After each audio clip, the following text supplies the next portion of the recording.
hit both of us, I think, that this is the last. Maybe it hit you earlier, but this is the last of the 2 days of the power practice. How would you summarize what?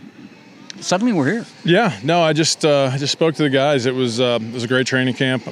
What we're trying to build from a culture standpoint, I didn't get one comment from the people in the dining hall, from the people in the dormitories. I didn't get one negative piece of feedback about the people that Ed and Owen and their staff had brought in to be a part of this organization, and that's part of the culture that was established here long before I got here. And so I'm proud of them for that. I like who we are. The guys are working hard. We've got things to clean up, but I think we're in a good place. When you speak of that culture, I mean, I realize you want spirited competition, but there was a lot of hot weather. Mm-hmm. I think I saw one fight. Yeah, well, I mean, we talk about doing the things that are going to help the team. And one of the things that we say, or I've said it numerous times, is, everybody in this world has the right to fail. But when you're part of a team, you don't have the right to make decisions that cause the rest of us to fail. And we believe in that. And it was reiterated after that fight. I understand things are going to get rough, but we have to understand what our actions are going to do with the rest of the team. And I think for the most part, our guys can grasp that and embrace that.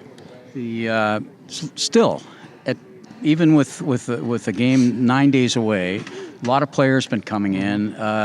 For a lot of people, a lot of Ticat Nation fans, seeing number 13 arrive, Steve Dunbar Jr. Mm-hmm. What do you know about Dunbar? Yeah, I've watched a lot of film on him. Even when I was helping out last year in the offseason, I watched a lot of film on Steven.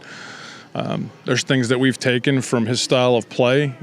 When he was even in Edmonton, he was doing a 5-yard waggle, which is what we're doing now, that I just think is more efficient. I think he's explosive. I think he's got size. Everything. I don't know him well, but everything I've heard about him is he's quiet. It just comes to work every single day, and I think that fits who we are. Over the next 9 days, how do you use him? I assume that he's not here early enough to play on Friday. I don't expect him to play on Friday. Yeah, so we'll just ease him in. We got to see where he's at from a health standpoint, from a conditioning standpoint, and we'll just try to get him up to speed as quickly as we can. The fact that he's played on the same site as White before, they cleared for each other over the years. Does that help with an accelerated process bringing him back in here? I don't know. I mean, we changed formations so much. I don't know that he'll end up being beside him, but we'll have to see. He's going to have to, prove himself to his new teammates and to his coaching staff, and we're excited about having him, no question. But he's only been here for a couple days, or for a couple hours, actually. One of the other new arrivals is somebody you know, Desmond Payton. Can you tell me a little about him, the receiver? Yeah, Des. I was with him in Indy. A lot of experience for a guy that's still only 25 years old. He's big, he's fast, he's tough. He can run after the catch. It's another one, really. I think there's a lot of talent there. A guy we have to catch up to speed. He's only been here for a couple days, and we're trying to work on that now. The guy who's been getting a lot of work at will is Ray Wilborn. What about him? He's had some NFL experience. He's been out there in the A-reps basically from the start. Yeah, Ray's been great. Even in rookie camp, he was the first one that hopped off the film after the first practice because there was one guy that kept running the ball. It was just relentless, and he's never really missed a beat since then. He's got some leadership ability. I think his teammates are starting to gravitate towards him, so he's done a great job. We're excited to have him. How will you use David Maynard?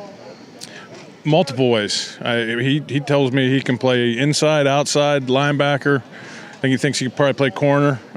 No, he's a valuable commodity. He's a ratio flexibility guy that can give us steps in a number of our different packages that we have defensively. And Mark and the guys, I think, are trying to sort that out right now, exactly where we want to use him.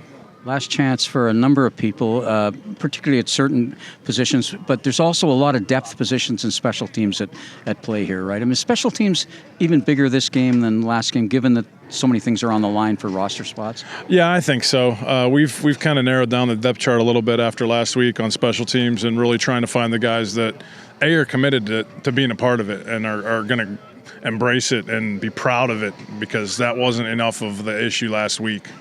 And we're trying to figure out who those guys are going to be for week one. So there's going to be a lot less guys rotating in and out on special teams this week. The final question here, and it's on special teams. You brought in your top choice from the 2024 draft. Now there are 3 punters going for it. Is there enough time for them on Friday? or? Yeah, I think so. I mean, we'll see. There's getting a lot of practice, and we're going to have to make a decision. Okay. Thanks, Scott. Appreciate it.